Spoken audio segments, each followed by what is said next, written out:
परमात्मा किन किन महापुरुषों को मिले, अभी आपको बताया था। आदरणीय धर्मदास साहिब जी हिंदू धर्म के जो लोक वेद के आधार पर ज्ञान प्राप्त, उस पर इतना आरूढ़ था कि बहुत समय तक परमात्मा के ज्ञान को स्वीकार नहीं किया। बहुत से प्रश्नोत्तरी की, तब जाकर वो बात समझ में आई।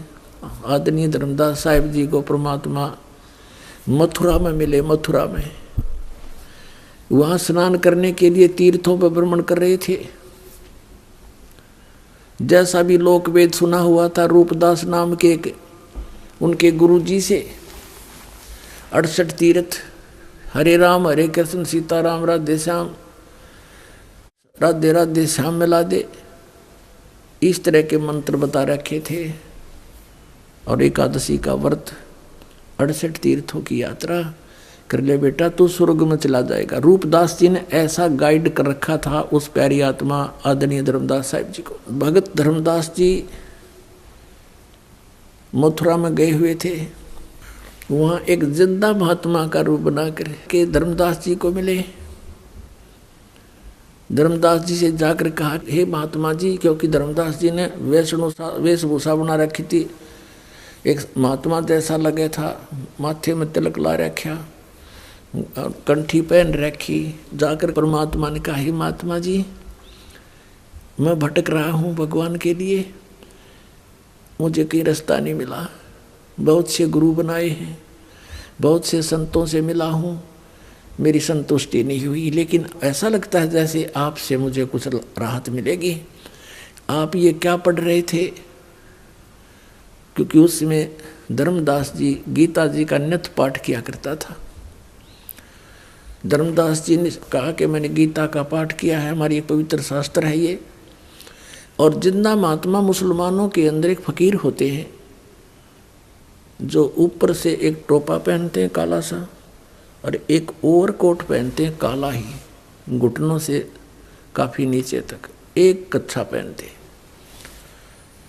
तो ऐसी वेशभूषा वाले को जिंदा महात्मा कहते हैं। तो कहा, ये महात्मा जी मुझे ज्ञान बता दो, मैं तो भटक रहा हूँ। धर्मदास जी ने कहा था कि आप पहले गुरु बनाओ, गुरु के बिना मोक्ष नहीं होता।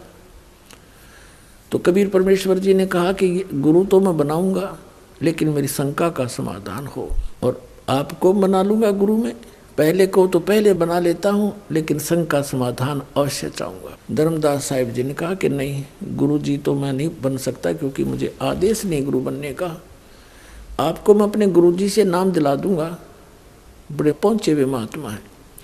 तो परमात्मा ने उसे एक प्रश्न किया कि आप क्या नाम जाप करते हो?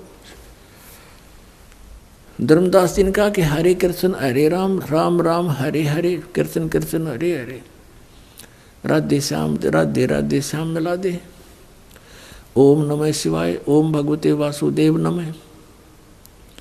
तो परमात्मा ने कहा कि आप गीता जी को पढ़ते हो? कहा जी। क्या गीता जी में ये मंत्र हैं?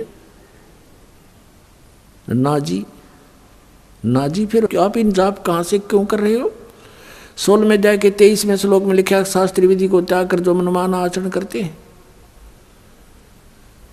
उनको कोई लाभ नहीं होता, ना उनका मोक्ष होता, ना उनको परम गति प्राप्त होती, ना कोई सुख होता। फिर किस लिए कर रहे हो? अब धर्मदास को याद थे वो श्लोक, गीता साथ लिए हुए था, वो समझ गया बात तो सही है।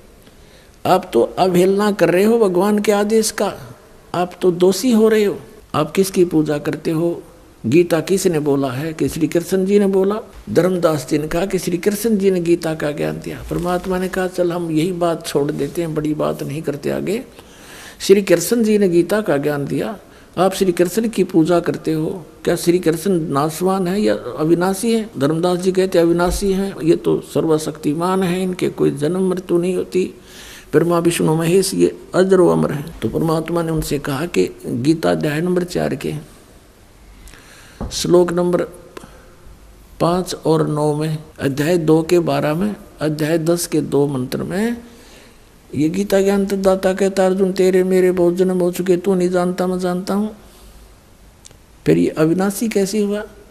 18वें अध्याय के 62वें श्लोक में किसी और परमात्मा की शरण में जाने को कहता है, उसकी शरण में परम शांति को, सनातन परम धाम को प्राप्त होगा। वो कौन है वो परमात्मा? वो तो आपके गीता ज्ञानदाता से अन्य है। अब धर्मदास जी नहीं मान्या, अंदर से जख्मी अवश्य हो गया लेकिन माना नहीं, क्योंकि ये पुराना पेंट जल्दी सी ओरिजिनल पेंट को टिकने नहीं देता। लेकिन परमात्मा के पास भी रेगमार है, पूरा साफ करके चढ़ा होगा। अंतर्ध्यान हो गए, उनको मिले नहीं। एकदम सामने से अंतर्ध्यान होते ही तो अक्का बक्का रह गया। तो ये भगवान ही तो फरिश्ता था, ये तो कोई देवता था, कोई ज्ञानी पुरुष था, कोई सिद्ध पुरुष था। देखो कितना सच्चा ज्ञान बता रहा है उसने। फिर बाद में सारे श्लोक देखे अपनी गीता में, रोज सारी रात करवट लेता रहा, ये भगवान अब के दर्शन दे दो, अब के दर्शन दे दो। कहने का भाव ये है दास का कि 2-3 ट्रिप में जाकर सेट होया धर्मदास, और फिर ऐसा हो गया पूरा संसार एक तरफ और धर्मदास जी एक तरफ। तो वो दृढ़ भक्त थे। इसी प्रकार आदरणीय नानक साहिब जी को परमात्मा मिले, पहले मिले अपने कबीर रूप में जाके, जो धानक रूप में, जुल्हा रूप में रहा करते थे काशी में। और आदरणीय नानक साहिब जी उसमें सुल्तानपुर शहर के अंदर अपनी बहन नानकी के घर पे, यानी वहाँ रहा करते थे। और सुल्तानपुर के नवाब के यहाँ मोदी खाने में नौकरी करते थे, क्योंकि उनके बहनोई श्री जयराम भी वहीं पर एक ऊंच पद पर विराजमान थे, नवाब के पास ही। उन्हीं की शनाख्त पर उनको वहाँ नौकरी मिली थी। प्रतिदिन स्नान करने के लिए 1-2 नौकर जाता था साथ में। श्री नानक साहिब जी जाते थे। बेई नदी सुल्तानपुर के साथ से ही बह रही है, वहाँ स्नान करने जाते थे। एक दिन परमात्मा कबीर देव जी जिंदा महात्मा के रूप में मिले और प्रश्न उत्तरी की कि मैं एक भटका हुआ प्राणी हूँ, परमात्मा की खोज में घूम रहा हूँ, आपके बारे में मैंने बहुत कुछ सुना है, आप बड़े महात्मा हो, बड़े अच्छे भक्त हो, मैं आपसे कुछ ज्ञान प्राप्ति करना चाहता हूँ। अब नानक साहिब जी ने जैसा भी उन्होंने ब्रजलाल पांडे से ज्ञान सुना था, बताने लगे कि विष्णु भगवान सर्वशक्तिमान है, यही 3 रूप धारण करके सारी स्थिति सृष्टि और संहार करते हैं, अजर व अमर हैं, इनकी जन्म मृत्यु नहीं होती। फिर बताया कि गीता जी का नित्य पाठ करना चाहिए, नित्य पाठ करने से जीव को बहुत लाभ होता है, परमात्मा प्राप्ति होती है। फिर परमात्मा ने पूछा कि आप मंत्र कौन से जाप करते हो? कि हरे कृष्ण कृष्ण कृष्ण हरे हरे, राम राम राधे श्याम सीताराम, राधे राधे श्याम मिला दे। और एक ओम मंत्र भी जाप करते हैं। अब परमात्मा ने प्रश्न किया कि गीता जी का ज्ञान किसने बोला महात्मा जी? अब नानक साहिब ने कहा कि पहले मुझे गुरु बना, फिर बताऊंगा सारी बातें। अब परमात्मा ने कहा ठीक है, आप मेरे गुरु जी, मैं आपका बच्चा, मुझे ज्ञान करा दो, मुझे तो मोक्ष चाहिए। यहाँ गुरु शिष्य की कोई बातें नहीं है, मैं तो निकला भगवान के लिए हूँ। नानक साहिब ने पूछा कि आपका इंट्रोडक्शन दीजिए। परमात्मा ने कहा कि मैं धानक हूँ, कबीर नाम है मेरा, और काशी में जुल्हे का कार्य करता हूँ, धानक का, परमात्मा के लिए भटक रहा हूँ, और मैं आपको गुरु धारण करता हूँ। आप मेरे गुरु, मैं आपका बच्चा, मुझे ज्ञान दे दो। तब नानक साहब ने बताया, परमात्मा ने प्रश्न किया कि श्रीमद् भगवद गीता का ज्ञान किसने बोला? कि श्री कृष्ण जी ने बोला। श्री कृष्ण किसके अवतार थे? परमेश्वर ने प्रश्न किया। नानक साहब जी ने कहा को विष्णु अवतार थे, स्वयं श्री कृष्ण ही विष्णु रूप में आए हुए थे। तो परमात्मा ने प्रश्न किया कि गीता जी का ज्ञान विष्णु जी ने दिया समझो? हाँ, विष्णु समझो चाहे कृष्ण कहो। तो गीता अध्याय नंबर 4 के श्लोक नंबर 5 और 9 में गीता जी अध्याय नंबर 2 के श्लोक 12 में, गीता अध्याय नंबर 10 के श्लोक नंबर 2 में गीता ज्ञानदाता कहता है कि अर्जुन तेरे और मेरे बहुत जन्म हो चुके हैं, तो नहीं जानता मैं जानता। कि हे गुरुजी ये तो नासवान है, अविनाशी कहाँ हुए? आपकी ग्रंथ में लिखा है। तो 18वें अध्याय के 62वें श्लोक में कहा कि तू सर्वभाव से उस परमेश्वर की शरण में जा, उसकी कृपा से तू परम शांति को, सनातन परम धाम को प्राप्त होगा। तो वो परमात्मा कौन है? मुझे तो उसकी खोज है बस। अब इस बात से नानक साहिब जी एकदम चकित हुए कि सचमुच। फिर परमात्मा ने बताया कि ब्रह्मा विष्णु महेश नासवान है, इनकी जन्म मृत्यु होती है। इस बात से परमात्मा ने फिर उसको संकेत दिया कि ऐसे ऐसे श्री मद देवी भागवत के 3 स्कंद में, और ये ऐसा लिखा है। अब जब ये सुना कि ब्रह्मा विष्णु महेश नासवान है, इस बात से नानक साहिब जी बहुत अक्षुब्ध हो गए और सीधे मुंह बात करना बंद कर दिया कि बस इसे आगे मत बोल। परमात्मा वहां से उठकर चल पड़े। उसमें कुछ और भी भक्त वहां स्नान करने गए थे, वो भी बैठ के वार्ता सुनने। जब कबीर साहब चले गए वहां से, तो नानक साहिब जी से पूछने लगे, अन्य कोई भक्त बैठे थे, वो व्यक्ति स्नान करने आए हुए थे, कि हे नानक साहिब जी, ये आपको जो गुरुजी बोल रहे थे, ये आपका चेला, ये कौन था? कि ये धानक था, कमीन, छोटी जात का, छोटा मुंह, बड़ी बातें कर रहा था, ब्रह्मा विष्णु महेश को नासवान बता रहा था ये। और मैंने इसको फिर सुनाया सही ज्ञान, ते हार के भाग गया। पुण्यात्माओं, नानक साहब जैसी पुण्यात्मा में भी अहम भरा हुआ था, होमो था इनमें। उस होमो के कारण परमात्मा से दूर हो गए। उसके बाद सारी रात करवट लेते रहे कि सचमुच गीता जी को फिर गहराई से पढ़ा, अन्य ब्राह्मणों से उसका निष्कर्ष निकलवाने की चेष्टा की। उन्होंने कोई सीधे मुंह जवाब नहीं दिया कि नहीं, ये तो अपने बारे में बोल रहे। देवी भागवत को पढ़कर देखा नानक साहिब जी ने कि सचमुच इसमें तो नासवान लिखा है, इनके माता पिता भी हैं, और ये हिंदू धर्म के गुरु इसके बारे में परिचित नहीं है। बहुत बुरी तरह तड़फ की कि सचमुच वो कौन थे। अब काशी कोई निकट है नहीं, वहाँ जाऊँ कैसे? नौकरी करता हूँ, नौकरी त्यागूँ कैसे? और क्या पता ये कौन था, कोई देव था या वैसे ही कह रहा था ये काशी में रहता हूँ, धानक हूँ। अंदर से पुकार की है, परमात्मा मुझे फिर से दर्श दो, मुझे उस महापुरुष से फिर से मिला दो। अंदर से पुकार परमात्मा आत्मा की सुनते हैं। जब 6 महीने बीत गए इस दृष्टांत को, और डेली वो जाते ही वहाँ देखते रहते हैं कि कहीं आज फिर दिखाई ना दे जा। अब फिर दूसरी बार जब परमात्मा आए, जब पूरी तरफ थी उनको, उसी समय सुबह सुबह स्नान करने के लिए बेई नदी पर गए हुए थे और स्नान करने की तैयारी में थे। गर्मियों का मौसम था।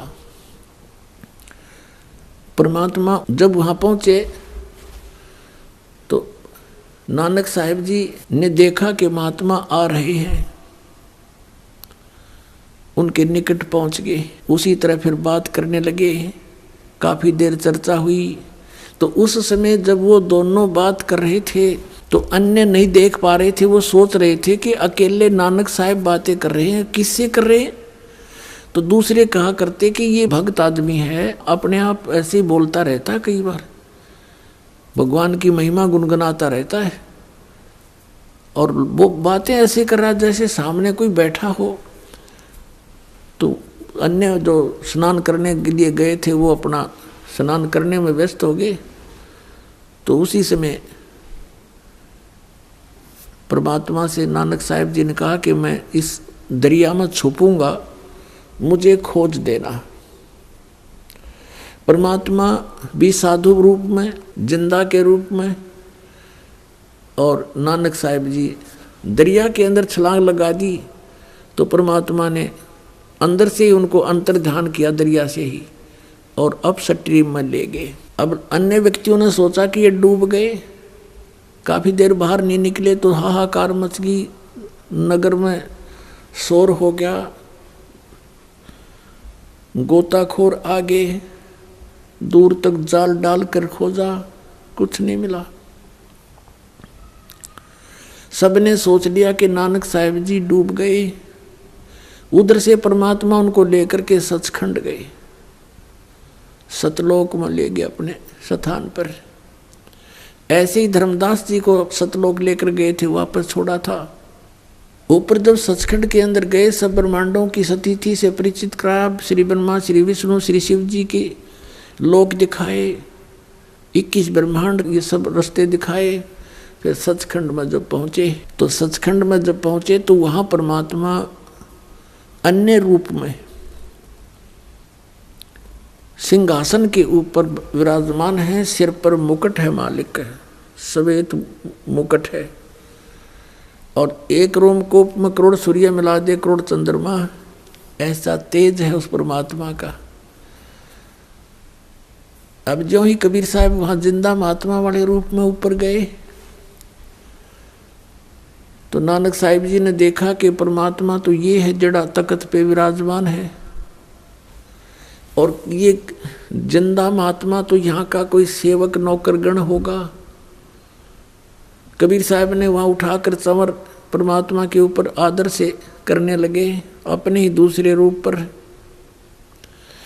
नानक साहिब जी ने सोचा कि कबीर तो सचमुच ये जो साधु है, जिंदा यहाँ का नौकर है, ये है रब जो तख्त पर बैठा। इतने में वो तख्त पर बैठा हुआ परमात्मा खड़े हुए, जिसके एक रोमकूप में करोड़ सूर्य करोड़ चंद्रमा मिला दे, इतनी रोशनी है। और जिंदा महात्मा वाले रूप में परमात्मा जो नीचे से गए थे, वो तख्त पर बैठ के ओवरऑल कंट्रोलर के सिंहासन पर,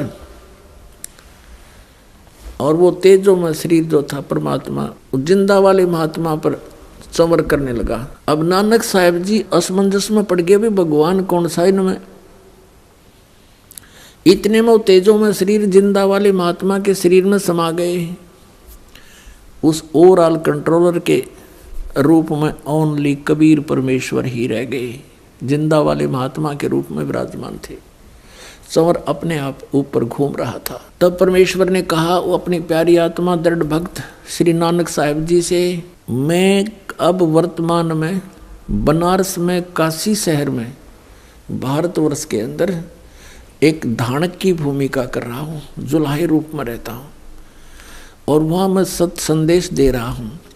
और नानक साहिब जी से कहा कि आपका ये स्थान है, आप यहाँ से गए हुए हो, और लगभग 60,000 जन्म तो आपके बहुत अच्छी भगत के रूप में हो चुके हैं, और तेरे जैसी अच्छी आत्मा भी वहाँ भटक रही है उन साधनाओं के करने से, तो आम जीव का क्या होगा बच्चा। तब नानक साहिब जी ने कहा कि हे भगवान, सचमुच ये तो लोक ही अनोखा है, अजब लोक है ये तो, और मुझे यहीं रख लो प्रभु।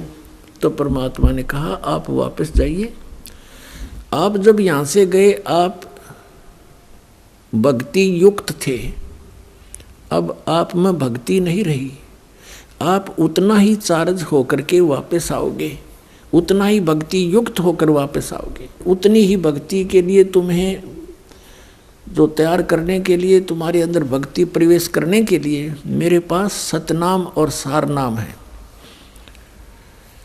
जिन अन्य मंत्रों से आप 1 करोड़ जन्मों में भी भक्ति संग्रहित नहीं कर सकते, संचित नहीं कर सकते, आप थोड़े ही समय में मर्यादा में रहते हुए उस सतनाम और आदि नाम से आप इतनी भक्ति युक्त हो जाओगे, 1000 युग में भी नहीं हो, जन्मों में नहीं हो सकते, जितना आप इन मंत्रों से थोड़े ही दिनों में, कुछ ही वर्षों में भक्ति युक्त हो जाओगे, यदि नियमित रहोगे तो।